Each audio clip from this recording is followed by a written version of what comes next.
शिक्षणात धार्मिकता म्हणजे अराजकतेला निमंत्रण, कोणत्याही धर्माचं भ्रमात्मक स्वरूप शाळेत नको, अन्यथा सनदशीर जनआंदोलन करण्याचा सेक्युलर मुवमेंटचा नारा। भारताच्या संविधानाने 25(1) कलमानुसार भारतातील सर्व व्यक्तींना आपापल्या धर्माचा प्रचार आणि प्रसार करण्याचं स्वातंत्र्य दिलंय। परंतु हे स्वातंत्र्य निरंकुश नाही।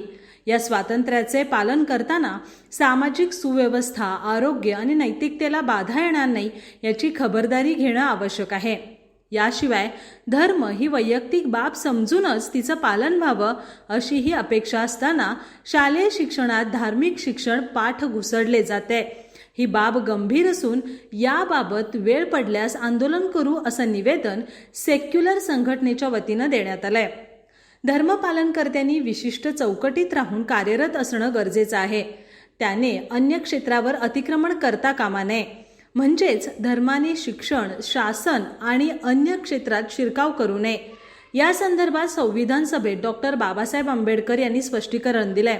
कोणत्याही एका धर्माचं खरं स्वरूप आणि अन्य कोणत्याही धर्माचं भ्रमात्मक स्वरूप एखाद्या शाळेत आलं तर शाळेच्या शांततामय वातावरणात मोठं विघ्न आणल्यासारखं होईल। म्हणून धार्मिक शिक्षण दिलं जाणार नसल्याचा मार्ग सर्वांच्या सोयीचा आहे।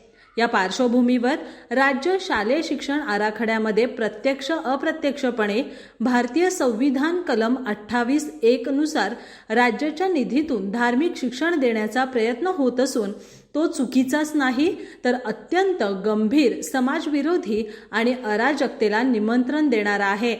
म्हणून आमची मागणी अशी, शिक्षणामध्ये कोणत्याच धर्माचं कोणत्याही प्रकारचं शिक्षण दिलं जाऊ नये। असं असेल तर ते सर्वच्या सर्व धार्मिक नाही। राज्य अभ्यासक्रम आराखड्यातून मनुस्मृती, मनाचे श्लोक, गीतेतील श्लोक आणि इतर धर्मातीलही काही बाबी रद्द कराव्यात। तसंच आराखड्यात सुचवलेली मूल्यमापन पद्धतीत बदल करावा। शिक्षणातून सर्व प्रकारची धार्मिकता रद्द करावी।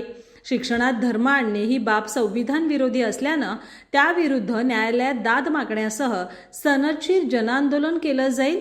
निवेदनावर सेक्युलरचे जिल्हाध्यक्ष अजयकुमार देशमुख, सागर कांबळे, अंकुश कांबळे, रवी कांबळे, सर्जेराव कांबळे, गौतम कांबळे, रवी भोसले आदींच्या सह्या आहेत। या निवेदन प्रति मुख्यमंत्री, शालेय शिक्षण मंत्री, मुख्य सचिव, जिल्हाधिकारी आदींना दिल्या जाणार आहेत।